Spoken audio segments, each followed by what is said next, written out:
Have you ever seen a tree that kills? Not just cursed, but haunted by something so terrifying that even sunlight avoids it. This isn't just a story. This happened inside a real college campus. And tonight, you'll know why no one dares to go near that old tree anymore.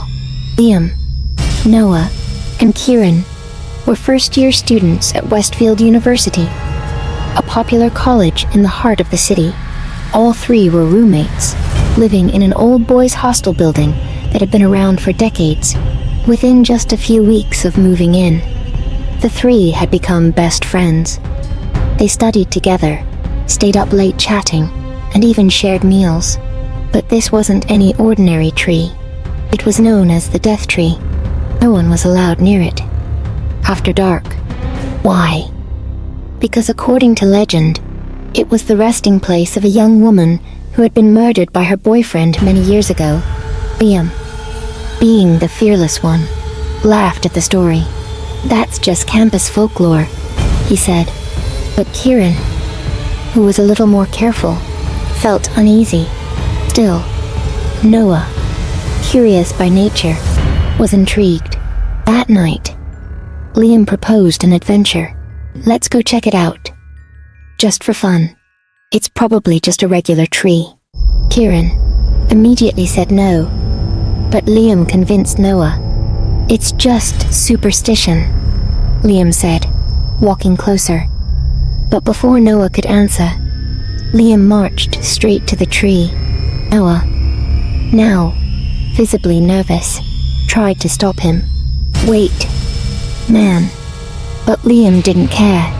In one swift move, he ripped off a red scarf and a thread from the trunk, waved them in the air, and handed them to Kieran when they returned. That night, something changed. After returning to their room, they noticed the dorm hall was empty. Most students had gone out to celebrate after exams, but around 2:30 a.m., a loud crash woke them all up. The mirror had fallen, and the window was wide open, swinging back and forth. Liam quickly shut it. Something was off. Liam, who was always laughing, now looked pale. He was shaking, and when he lay back in bed, his eyes kept darting toward the window. Then, suddenly, he screamed. Noah and Kieran jumped up.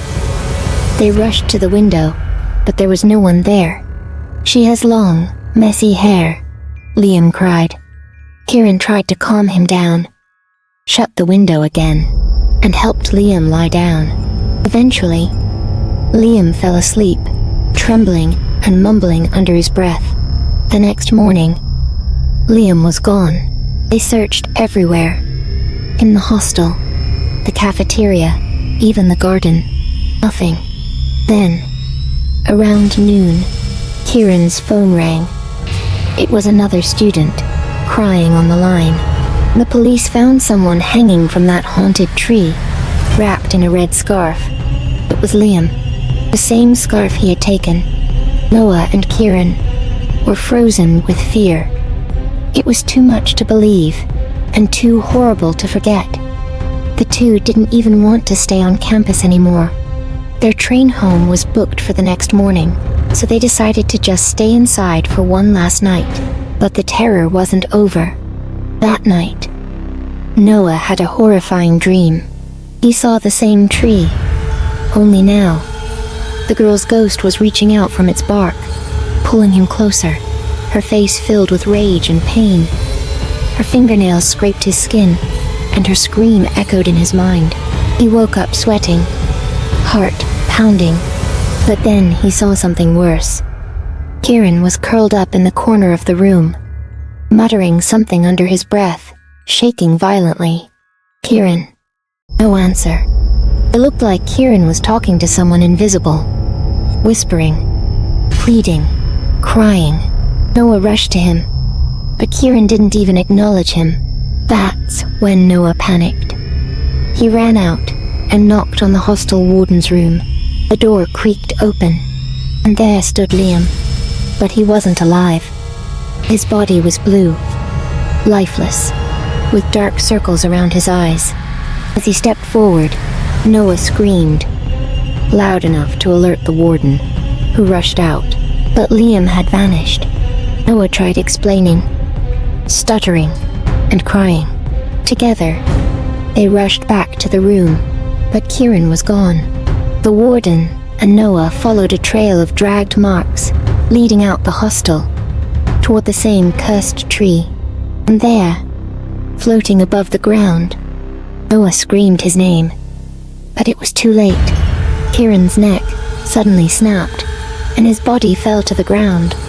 Before they could move, the ghost appeared, blood-stained, horrifyingly twisted, eyes glowing with fury. The ghost of the woman now stood right in front of them. And then, next morning, both Noah and the warden were found unconscious near the hostel gates. After that day, the entire compound was sealed with cement. No one was allowed near that part of the campus again. And Noah, he survived. But students still whisper stories.